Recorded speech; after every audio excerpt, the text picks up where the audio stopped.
HOA tried to cut off my boat access, so I shut down their fishing season entirely. Have you ever felt the cold, hard grip of bureaucracy tighten around your passion, threatening to sever your connection to the very thing that defines you? I'm Dylan Reed, and my world revolves around Lake Serenity. Not just on it, but with it. I run a small, ethical fishing charter business, guiding tourists and locals to the best spots, teaching them about sustainable angling, and, crucially, dedicating my off-season to volunteer conservation work monitoring fish populations, clearing invasive species, and ensuring the lake's delicate ecosystem thrives.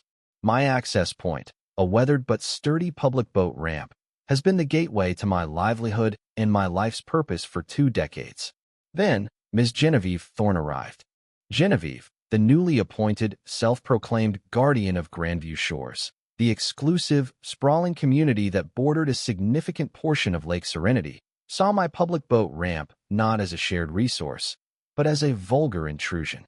She was all sharp angles and sharper judgments, a woman whose perfectly coiffed silver hair and designer activewear screamed unapproachable perfection.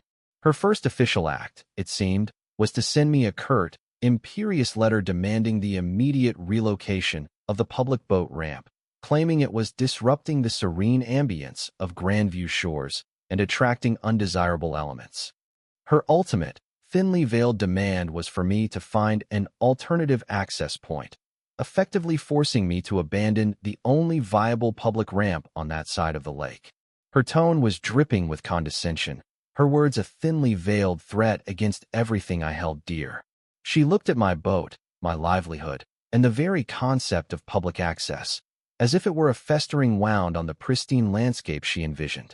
I tried to reason with her, calmly explaining that the ramp was public property, maintained by the county, and essential for local recreation and emergency services. I even provided data on the economic benefit my small business brought to the area and the environmental work I contributed. Genevieve merely waved a dismissive hand, her perfectly manicured nails glinting. "Mr. Reed," she purred, her voice a brittle whisper of disdain, "your endeavors are simply not suited for the elevated standards of Grandview Shores. We are building a community of distinction, and frankly, your noisy boats detract from our property values. The bylaws are clear. We control all access points bordering our community." Her words, delivered with an air of unassailable authority, left no room for debate. She was not interested in public good. She was interested in control and exclusivity. The true nightmare began on a Monday morning, just as the prime fishing season was about to kick off. I drove my truck, boat trailer hitched, towards the public ramp, only to find it completely blocked. A massive, temporary chain-link fence, topped with barbed wire, stretched across the entire access point, extending into the shallow water. A sign, emblazoned with the Grandview Shores HOA logo, declared, "Private property, no trespassing violators will be prosecuted." My heart pounded with a mix of fury and disbelief. They had fenced off a public access point, effectively cutting off my livelihood and denying access to countless other anglers, kayakers, and families who relied on that ramp. My charter clients, due to arrive in an hour, were now stranded, a stark symbol of Genevieve's petty tyranny. As I stared at the imposing fence, a glint of something metallic caught my eye in the shallow water near the newly installed barrier. It was a small, rusted anchor, clearly not mine, snagged on what appeared to be a newly submerged, jagged piece of concrete. My blood ran cold. I waded into the water, carefully navigating the sharp edges, and realized the concrete wasn't just a random piece of debris. It was part of a series of large, irregularly shaped concrete blocks, strategically placed to create an underwater barrier directly across the mouth of a narrow channel. This channel, I knew from years of conservation work, was a vital migratory path for the lake's native trout, leading to their crucial spawning grounds upstream. Genevieve hadn't just blocked the ramp. She had actively, deliberately sabotaged a critical ecological corridor, ensuring no boats or fish could pass. And then, a chilling detail. Embedded in one of the concrete blocks was a small, waterproof GPS tracker, still blinking faintly. This wasn't just a random act of obstruction. It was a calculated, high-tech operation. I quickly photographed the scene, retrieved the tracker, and realized the implications were far greater than just my business. The trout spawning season was just weeks away. If this channel remained blocked, the entire trout population of Lake Serenity, a cornerstone of the lake's biodiversity and a major draw for the region's tourism, would be decimated. This wasn't just about my access. Genevieve's petty tyranny was threatening the ecological health and economic vitality of the entire region. Armed with this irrefutable evidence, the photos, the GPS tracker, and my deep knowledge of the lake's ecology, I resolved to confront Genevieve publicly. I learned she had called an emergency HOA meeting, ostensibly to celebrate the successful enhancement of Grandview Shore's exclusive lakefront. I arrived, my evidence ready, just as Genevieve, radiating an almost unbearable smugness, began her presentation, complete with glossy photos of the new fence and a self-congratulatory speech about protecting our pristine waters. I waited for a lull, then stood up, my voice steady despite the tremor in my hands. Genevieve, I stated, holding up the GPS tracker, I believe this device, and the underwater obstruction it points to, sheds a rather inconvenient light on your enhancement efforts.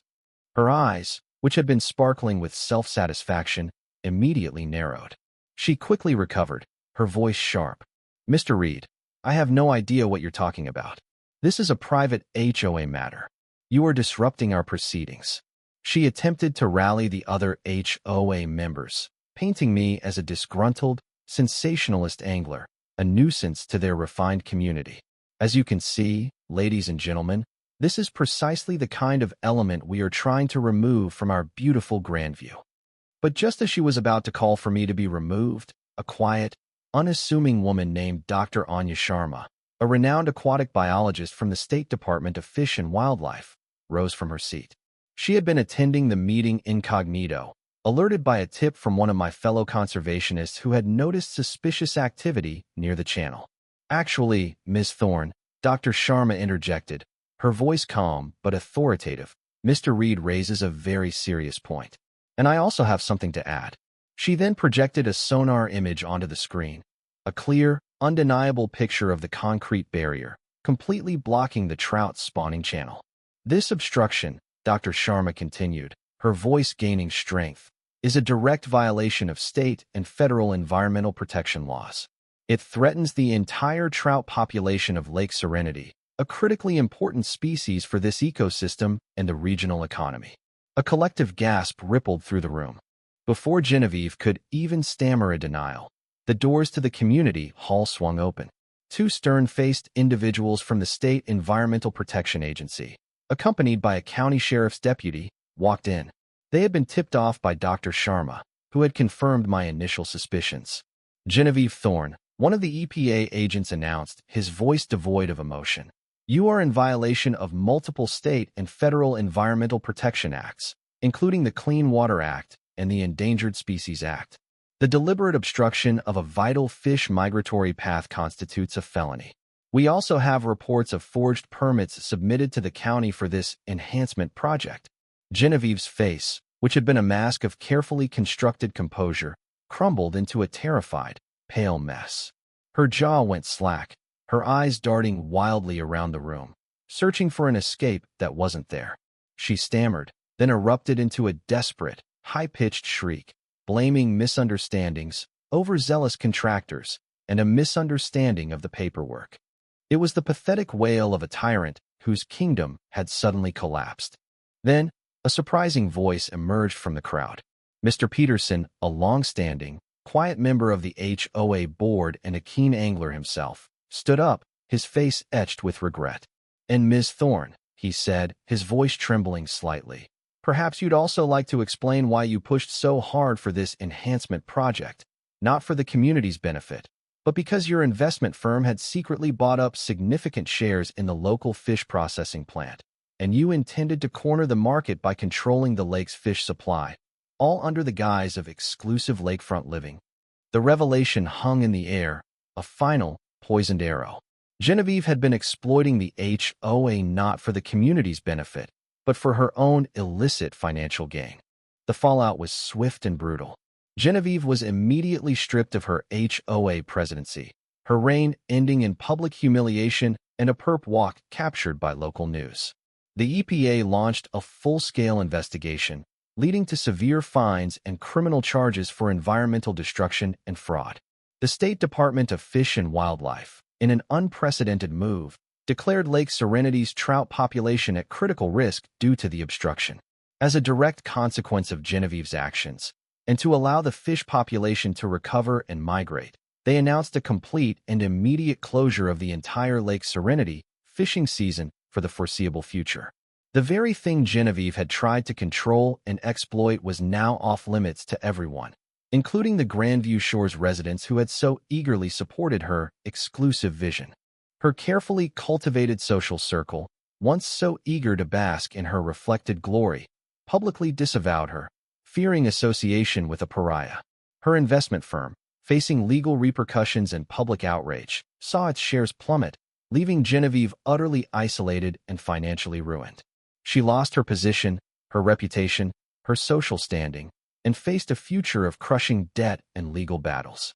Her karma was a public, humiliating spectacle, a direct consequence of her petty tyranny and environmental vandalism. I felt a profound sense of vindication, a quiet triumph that justice, however painfully achieved, had prevailed. My charter business was temporarily impacted by the fishing ban, but the long-term health of the lake was paramount. The public boat ramp was reopened, the underwater obstruction removed, and the community, shaken but united, began the process of healing and supporting the lake's recovery.